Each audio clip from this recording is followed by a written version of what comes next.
I want to take just a minute at the front end. Some of you all may have seen this, but this is my best attempt to help you understand how to process stuff like this with some perspective. A wife lost her husband. 2 children lost their father.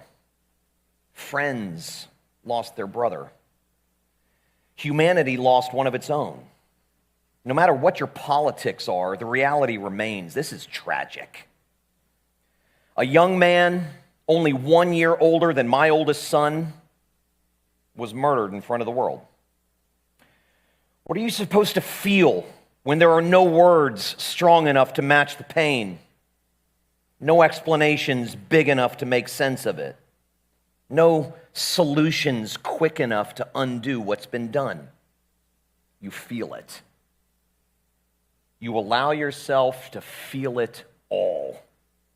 The sadness, the rage, the confusion that leaves you disoriented and grasping for solid ground, the fear that reminds you how fragile life really is, the grief of a young husband and father taken from the family who loved him.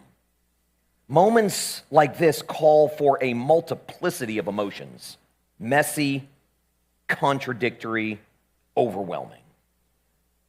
But buried in the emotional chaos, feel the hope too. Not the flimsy kind of hope that hangs on politics or policies, better laws or better leaders, though those matter. Not the shallow hope that says if we could just learn to be nicer, everyone would be okay, though God knows the world could use more kindness. No, the hope I'm talking about is sturdier, stronger. It's anchored in a promise.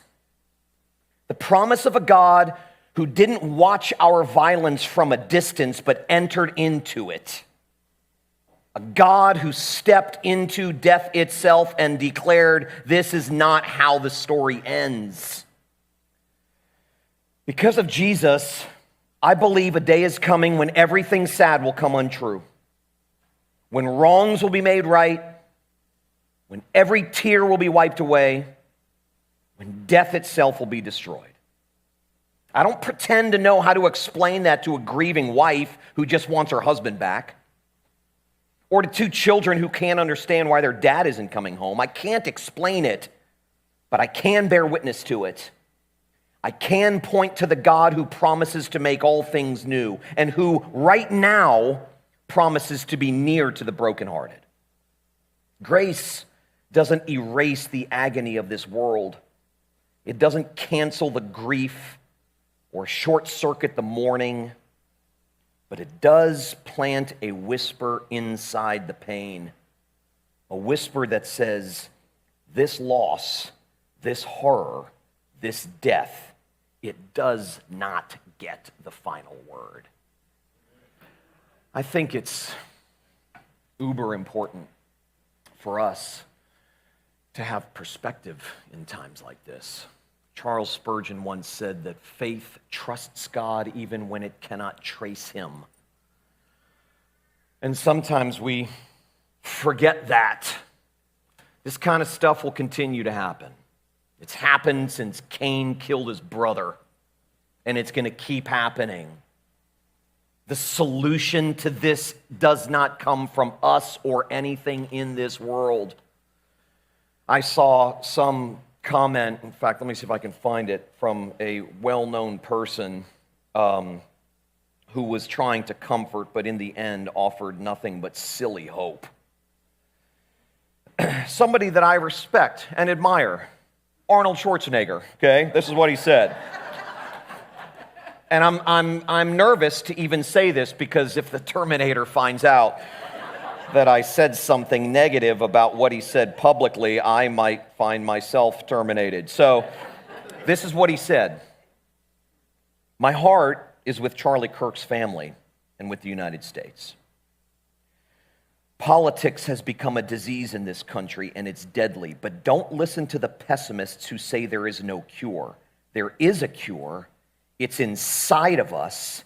We must find our better angels and walk back from the extremes. That's BS, okay? I mean, there is no solution from this world. None. We don't dig down deep and find our better angels and make everything okay. If that were the case, there would be absolutely no need for Jesus at all. He would have come for nothing. So the solution is ultimately otherworldly. Our hope rests ultimately not in better laws and leaders, not in policies and politics, but in the one who stepped into death itself and overcame it. That's where our hope is, ultimately. And so, with that being said, if that is in fact our ultimate hope, then let's anchor our thoughts and our emotions in this hope.